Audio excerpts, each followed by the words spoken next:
Tem pergunta que Deus faz que é melhor nem responder. Deixa para que ele diga o que tem que ser dito, se ajeita na cadeira, prepara o seu tererê, o seu café e vambora, que hoje é dia de parola! Os Paroleiros, um jeito simples e divertido de conversar sobre verdades bíblicas. Vambora, que hoje é dia de parola! Olá, galera paroleira! Seja mais uma vez bem-vindo a este humilde canal de ensino bíblico, onde estamos aqui reunidos semana após semana, um quarteto de amigos que se conhece há mais de 20 anos, trazendo realidades bíblicas de uma forma leve, divertida, descontraída, do mesmo jeito que a gente fazia há 20 anos atrás, nas nossas boas e velhas rodas de tererê. Nessa semana, parola nova de número 160, mais uma dentro do tema Perguntas de Deus, e nessa semana, ainda dentro daquele grupo de livros proféticos, hoje a pergunta que Deus fez ao profeta Ezequiel, está lá registrado no capítulo 37, no versículo 3, quando Deus vira para Ezequiel e fala assim: poderão esses ossos voltar a viver? E então Ezequiel, com toda a sua sabedoria, com toda a sua ousadia, respondeu com aquela versão descolada, street, versão livre da Bíblia: você que sabe, pai, você que sabe. E aí, Oráculo, e aí, 04, bora parolar, bora para mais uma semana, porque parolar é o que interessa e o resto não tem pressa. O feriado do Arthur deve ter sido bom, ele voltou criativo, né? Bora, vamos nessa. Essa é a vantagem de ter Essa é a vantagem de ter um meio de campo marqueteiro. Você sabe que depois que o Wilsinho falou que eu tenho um troço chamado mood, eu até pensei em fazer uma camiseta I have mood, mas eu não faço ideia do que isso significa, então deixa isso para lá. O Wilsinho hoje na disciplina, porque usou versão de Bíblia que não devia. Então, nessa semana, nosso trio de paroleiros com Oráculo, Decano e 04, diretamente dos nossos estúdios super profissionais, só que não, de Presidente Prudente, São José dos Pinhais e Vila Aurora. Estamos aqui todos reunidos. Meninos, parola 160, estamos avançando rumo ao nosso alvo de 200 parolas. Esse vai ser um marco histórico. A gente não conseguiu se reunir presencial com 100. Será que a gente vai conseguir se reunir com 200 parolas? Isso é um sonho. Depende dos patrocinadores, né? Questão aí de passagem aérea e tudo mais. Eu queria que a reunião da parola de número 200, né, ela acontecesse, sei lá, quem sabe em Cancún, né? Sei, temos que ver aí como é que... Eu achei que você fosse falar assim: podem vir aqui nos meus estúdios profissionais, na Catedral Metodista de Presidente Prudente, né? Mas a esperança é a última que morre, né? Não, mas se vierem, serão muito bem-vindos. A gente já gravou parola, que eu estava lá perto do altar do sacrifício aqui de casa, né? Altar do sacrifício é o nome figurativo da minha churrasqueira, para quem não sabe. Eu lembro, não andeis ansiosos, você até falou do passarinho que vem em cima. Eu lembro dessa parola. Exato. O lugar tá lá, tá prontinho. Meninos, vamos então falar da pergunta de Deus ao profeta Ezequiel. Estamos aqui no capítulo 37, a partir do versículo 1. Então, quando fala que veio sobre mim a mão do Senhor e me levou em espírito para um vale e tal, e aí ele pergunta para Ezequiel, então, poderão esses ossos voltar a viver?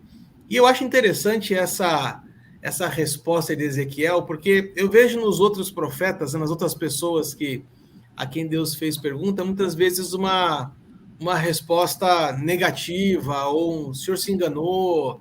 Mas é a primeira vez que eu vejo uma pessoa devolvendo a bola para Deus Assim, você que sabe, Deus, você que sabe. O que a gente pode falar desse profeta Ezequiel aqui, Paulinho? Que contexto a gente está falando? Bom, vamos lá. Ezequiel, ele é um dos profetas do exílio, né? A gente precisa lembrar que a classificação dos profetas na nossa Bíblia, ela está na seguinte... ou os profetas na nossa Bíblia estão na seguinte classificação: profetas maiores são os 5 primeiros, e os profetas menores, né? E esse nome, essa nomenclatura se dá pelo volume do livro mesmo, tá? Então, a partir de Isaías até Malaquias, nós vamos ter esse conjunto de 17 livros, sendo que os 5 primeiros, na ordem na qual eles estão na nossa Bíblia, são classificados como profetas maiores, dos quais o nosso profeta de hoje faz parte. Mas essa classificação, ela não ajuda muito a gente, porque ela não é uma classificação temporal, ela é uma classificação redacional, ou seja, diz respeito ao volume da redação, né, ao volume do texto, e não em referência ao tempo, ao momento histórico no qual esse profeta está falando. Outra classificação de profeta, que também não vai ajudar muito a gente, embora faça parte daquilo que a gente possa imaginar, diz respeito aos profetas do norte e profeta do sul, né? Ezequiel era um profeta de linhagem sacerdotal. Na verdade, ele era um homem de linhagem sacerdotal, né? Se nós olharmos o primeiro capítulo do livro de Ezequiel, nós vamos ver a afirmação de que Ezequiel, ele era filho de um sacerdote, né? Isso significa que, ao chegar aos 30 anos, portanto, o início do livro de Ezequiel fala no ano 30, e muito provavelmente o ano 30 dele, uma vez que existem outras afirmações de data no texto. Por exemplo, capítulo 40, que vai falar do ano 25 do exílio babilônico. Então, muito provavelmente, ano 30 de Ezequiel. No seu ano 30, ele deveria estar no templo ou numa sinagoga pela primeira vez, celebrando o ofício como sacerdote oficialmente, porque o sacerdote ele era reconhecido a partir do seu 30º ano, né? O menino que vinha da linhagem, o jovem que vinha da linhagem sacerdotal, ele seria reconhecido a partir do seu 30º ano. Logo, a gente entende que Ezequiel, sendo de linhagem sacerdotal, dizia respeito a uma perspectiva profética do sul, do reino do sul, portanto, Judá, uma vez que em 722 a.C., bastante tempo antes de começar o exílio babilônico, que começa em 597 a.C., portanto, mais de 125 anos antes, o norte já tinha caído, agora só sobrava o sul. Ano 30 de Ezequiel, mais ou menos, profeta do sul. No entanto, uma terceira classificação, e essa vai ajudar muito a gente, acerca dos profetas. Profetas pré-exílicos, ou seja, aqueles que estão anteriores à tomada de Jerusalém, né? Ou ao início do exílio babilônico, 597 a.C., queda de Jerusalém 586 a.C., 11 anos depois da tomada. Então, os profetas que são anteriores à tomada de Jerusalém são os profetas pré-exílicos. Os profetas que são posteriores dentro desse intervalo, né, portanto, de 59 anos da tomada de Jerusalém até o fim do exílio babilônico em 527 a.C., eles são conhecidos como profetas do exílio.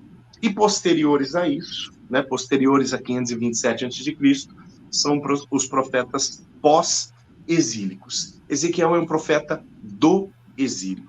Ele está profetizando dentro de uma perspectiva de mais de 2 décadas de exílio babilônico acontecendo. Aí a gente entende o coração do homem Ezequiel quando Deus vem visitar ele. Eu disse que o livro começa com a afirmação de que era o ano 30, e muito provavelmente o ano 30 da vida de Ezequiel. Ezequiel, no seu ano 30, ele deveria estar, como eu disse, vestindo a estola sacerdotal pela primeira vez. Ele deveria estar abrindo o rolo da lei pela primeira vez. Ele deveria estar discorrendo sobre aquilo que a vida inteira ele aprendeu, né, para que ele pudesse transmitir a lei para o povo. E isso não estava acontecendo. Então, Ezequiel, ele começa o seu relato profético dentro desse ambiente de tristeza. No entanto, uma tristeza que é contrastada com o novo ministério que Deus dá para ele. É como se Deus dissesse para Ezequiel lá na Babilônia: você não pode ser sacerdote aqui porque aqui não tem templo. Aliás, nem em Jerusalém tinha templo há mais de 15 anos. Tá? Você não pode ser sacerdote porque não tem templo. No entanto, você pode ser meu profeta. Você pode ser instrumento meu. Né? E Ezequiel, ele vive agora este misto de sentimentos. Um ministério profético, mas um ministério profético de anúncio de esperança, porque eles estão em um ambiente de pouquíssima esperança. O Salmo 137, por exemplo, narra o coração de como estavam os companheiros de Ezequiel de exílio babilônico. Eles diziam: olha, nas margens do rio da Babilônia, a gente pendura as nossas harpas nos salgueiros e chora, porque a turma chega para nós e diz: canta aí um cântico de louvor ao Deus de vocês. Mas como é que a gente vai cantar sendo que a gente está numa terra estranha para nós? A gente não tem clima para isso. Né? Então o coração de Ezequiel é mais ou menos esse. Para mim, Arthur, Xandão, a resposta que Ezequiel dá para Deus, ela é uma perfeita expressão de como Ezequiel estava, ainda que ele estivesse ouvindo a voz de Deus. Porque ele ouvia a voz de Deus falando acerca de restauração, mas ele olhava ao redor, ele via escravidão. Ele ouvia a voz de Deus falando de vitória, mas ele olhava ao redor e ele via humilhação. Né? Ele ouvia a voz de Deus falando acerca de um templo, né? Nós vamos chegar no capítulo 40, um pouquinho para frente, e Deus vai começar a falar de um templo, vai começar a falar de águas que fluem desse templo, vai começar a falar de medidas da cidade de Jerusalém, quer dizer, vai começar a trazer revelações profundas. Ezequiel está vendo tudo contrário àquilo, ele olha ao redor, ele enxerga toda a tristeza da escravidão. Então a resposta de Ezequiel, para mim, ela figura mais ou menos isso.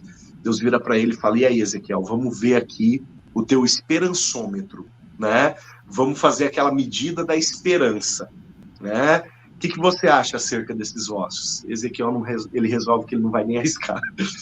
Ele diz: Senhor, você que sabe o que é possível, né? O Senhor sabe aquilo que é possível, eu não sei, né? E aí Deus dá uma lição tremenda para ele, porque Deus usa da boca dele. Agora Ezequiel está vendo um sinal sobrenatural a partir daquilo que ele fala, né? Porque até agora ele recebeu oráculos da parte do Senhor, ele recebeu palavras, né? Então até agora, deixa eu usar um termo engraçadinho engraçadinho aqui. Até agora Deus está na promessa para Ezequiel, está só na promessa, né? E aí depois de tudo isso, Ezequiel já ouviu um monte de coisa, Deus fala: vamos botar na prova agora, e leva Ezequiel no lugar mais sem esperança de todos, no cemitério, né? E aí Deus tira o plano da prancheta e passa para a prática.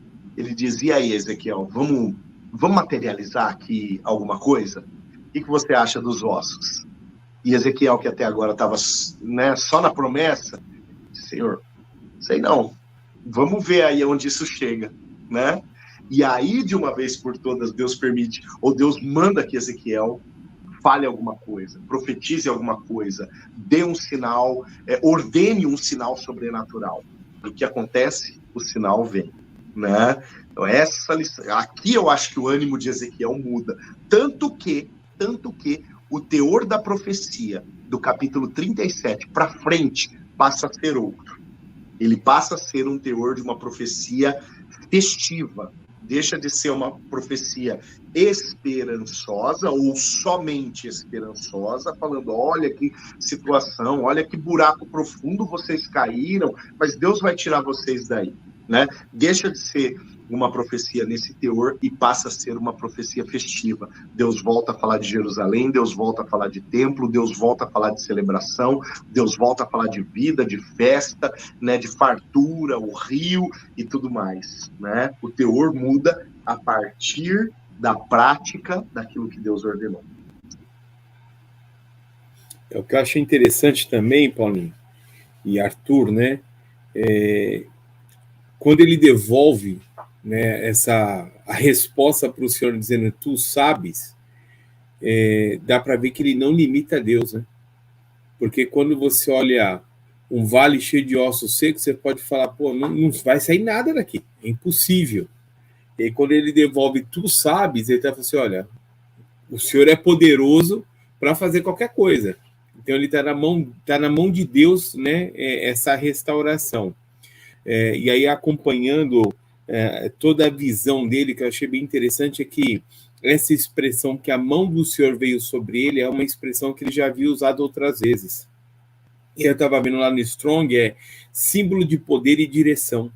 Então, viu um poder de Deus sobre a vida dele, dando esse direcionamento, né? E lendo a visão, eu fiquei pensando assim, Deus faz ele ter uma visão geral de um desânimo que estava sobre toda a nação. Né? Como o Paulinho você acabou de citar, que a nação estava toda presa lá na Babilônia, né? Escrava, subjugada pelo Império Babilônico.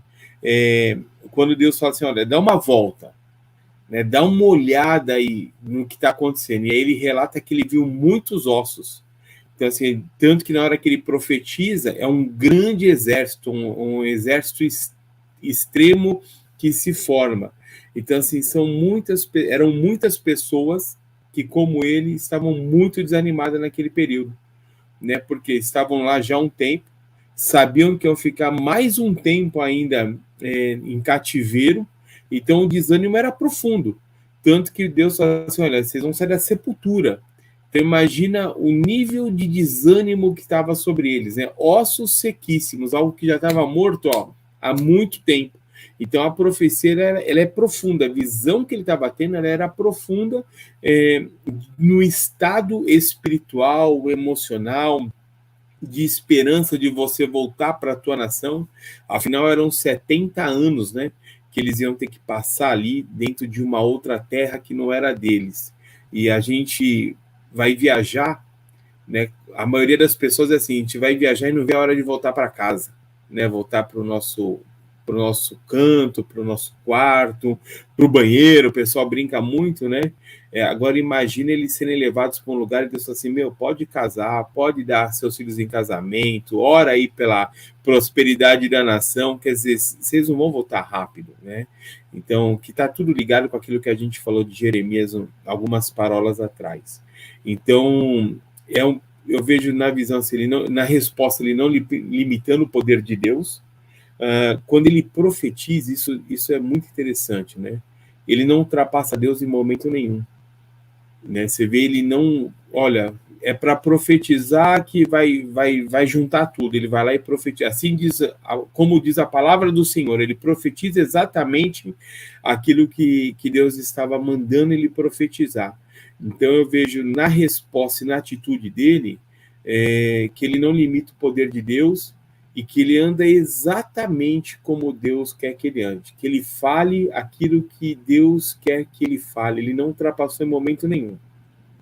E a visão o panorama geral há um grande desânimo na nação, a ponto de morte, mas há uma promessa, a gente vai ver no finalzinho, quando Deus fala, essa é a nação de Israel, a partir do versículo 12, que é uma promessa de que haveria restauração, né, e a presença de Deus. Acho que isso é bem importante. Deus falou assim, olha, vocês vão voltar, né, e meu espírito vai estar com vocês. Acho que isso é tremendo também.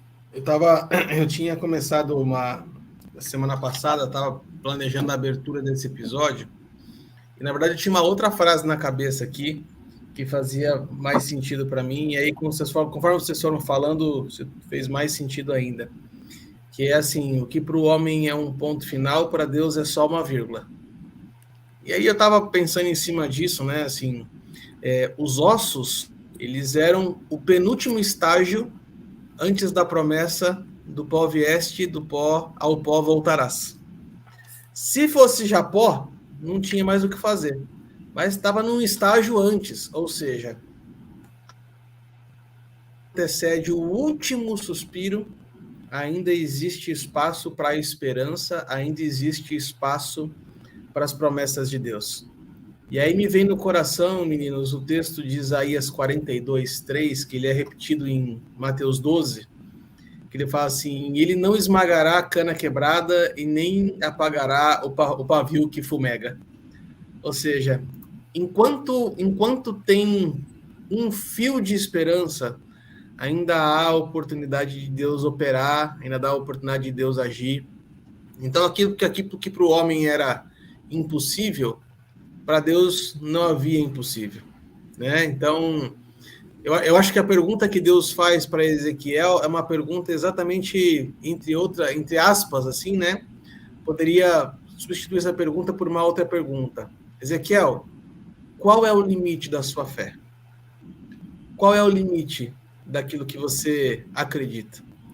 É em cima desse limite é onde Deus começa a trabalhar. Lembra que semana passada a gente falou sobre a visão de Jeremias, né? E eu abri dizendo a seguinte coisa, que o limite da nossa visão é só o ponto de partida de onde Deus começa a operar. A mesma coisa se deu com Ezequiel. Deus para Ezequiel assim, escuta, é como se tivesse falado assim, Ezequiel, isso aqui é o fim? É a deadline? Você acredita que daqui não tem mais retorno? Não tem mais o que fazer? E aí o Chan foi muito feliz, né? Quando ele, em outras palavras, fez uma paráfrase da resposta de Ezequiel, dizendo assim, olha, o que para mim tem limite, para o senhor não tem. Então, quem sou eu para dizer até onde o senhor pode operar? Até onde o senhor pode trabalhar? Mas eu vejo aqui nessa pergunta, meninos, um limite assim, mostrando que Deus pode reconstruir as coisas até nos mínimos detalhes. O texto vai falar depois do ossos batendo nos ossos, nervos, músculo, pele, aquela coisa toda. É uma restituição integral da parte de Deus. E aí eu faço um gancho com a palavra que o Ilcinho tanto gosta de falar, né, que é sozo, né, que a salvação é cura, restauração, restituição, uma série de outras coisas, é um pacote completo. Então, quando Deus pergunta para Ezequiel se ali era o limite, se ali realmente era o ponto final, ele estava dizendo para Ezequiel, olha, eu posso restituir tudo aquilo que foi tirado de uma forma que você nem consegue imaginar. Então, para mim, é uma pergunta que fala muito mais a respeito de Deus do que a respeito dos ossos ou a respeito de Ezequiel. É uma pergunta que Deus faz que não tem nada a ver nem com Ezequiel nem com os ossos. Pelo menos essa é a forma que eu enxergo, Paulinho. Arthur, eu acho que isso é tão real que Deus começa a pergunta mais uma vez reafirmando quem Ezequiel é. Né? Eu digo mais uma vez porque por algumas vezes, algumas dezenas de vezes, quem sabe, no livro do profeta Ezequiel é chamado pelo próprio Deus como filho do homem. Né? Por exemplo, capítulo 2, verso 1, filho do homem, põe-te em pé e falarei contigo. Aí aqui, em Ezequiel 37, a palavra começa, né? no verso 3, filho do homem. Né? O que você acha acerca desses ossos? E esse filho do homem, para mim, ele tem um sentido muito interessante. Diferente do filho do homem que Jesus usa para falar a respeito de si no Evangelho, quando Deus usa o termo filho do homem, H minúsculo, para referir-se a Ezequiel, Deus está lembrando Ezequiel que pela força de Ezequiel nada é possível. Né? Deus está lembrando Ezequiel que ele é limitado, que ele é finito, que ele é vulnerável, ele é só mais um homem, né? Deus está trazendo isso para Ezequiel. Agora, o Chan, ele usou um termo, né? Ele falou da pesquisa que ele fez no dicionário de Strong, acerca da mão do Senhor. No capítulo 3, se não me engano, no verso 14, a palavra diz que a mão do Senhor tomou Ezequiel e o levantou. Ele está caído no chão desde o capítulo 1, nos últimos versículos do capítulo 1, depois que ele tem aquela visão da glória, aquela visão muito parecida com a visão que João tem e relata lá no Apocalipse, ele cai com o seu rosto em terra, diz a palavra. E aí, por algumas vezes, ele ameaça levantar e, quem sabe, não consegue. Há uma ordem, como eu falei no capítulo 2, verso 1, filho do homem, põe-te em pé e falarei contigo, mas ele não consegue. E no capítulo 3, no verso 14, de uma vez por todas, Ezequiel põe-se em pé porque a mão do Senhor o toma. Né? Algo parecido com o que acontece em Daniel, capítulo 10, com Daniel. Né? Daniel, ele só consegue colocar-se em pé após ter uma visão da parte do Senhor, quando o Senhor toca nele e o levanta pelo Espírito. Esse contraste, né, do filho do homem, né, um símbolo de fraqueza, um símbolo de vulnerabilidade, um símbolo de finitude, né, um símbolo de impossibilidade, em contraste com o poder de Deus. Sabe, isso para mim parece muito com o que Paulo descobriu e relata para nós lá em 2 Coríntios capítulo 12, né, quando ele diz, o poder de Deus se aperfeiçoa na minha fraqueza, né? Filho do homem é um palco de fraqueza, mas é também um palco de manifestação do poder de Deus, né? Então, essa realidade, Arthur, Chan, eu acho que deixa muito claro isso que o Arthur acabou de falar. A pergunta que Deus faz diz muito mais acerca de quem Deus é, do que acerca dos ossos, acerca de Ezequiel, ou acerca de qualquer outra coisa. Porque Deus está dizendo, Ezequiel, com toda essa circunstância improvável, com toda essa circunstância difícil, o que você acha que pode sair daqui? Né? O que você acha que pode vingar disso daqui? E aí aquela resposta, né, entristecida, despretensiosa, meio que tirando o corpo fora de Ezequiel, no final das contas era o que Deus queria ouvir, né? Por quê? Porque é uma resposta de um homem, de um filho de homem, de alguém limitado, de alguém que reconhece as suas vulnerabilidades, que reconhece a sua falibilidade, que reconhece o seu limite, mas que ao mesmo tempo, quando devolve a pipoca para Deus, está reconhecendo que Deus não enxerga os limites que ele, filho de homem, enxerga. É isso aí, só queria ler o versículo que você citou, Paulinho, que é Ezequiel 3,14. Então o Espírito aqui do Senhor me levantou e me levou, e eu me fui amargurado na indignação do meu espírito, minúsculo. Porém, a mão do Senhor era forte sobre mim. Então, tudo o que você falou está escrito dentro desse versículo 14, que era o poder de Deus, né, o poder do Espírito de Deus, fazendo com que ele, na fraqueza dele, fosse levantado e se colocasse diante do Senhor. Amém, sensacional. Com esta fala do nosso querido 04, a gente encerra essa primeira parte da Parola 160. E se a primeira parte foi assim, imagina só a segunda. A gente espera você na próxima quinta-feira com a segunda parte dessa parola. Deixa aqui o seu joinha, já compartilha, segue os paroleiros nas redes sociais. A gente está no Instagram, está no Facebook, está no YouTube. E para você que gosta de formato de podcast, a gente também está no Spotify, no Deezer e na Amazon Music, para você ficar por dentro de todas as rodas de parola. Nos vemos na quinta-feira. Um grande abraço, fiquem com Deus. Tchau, tchau.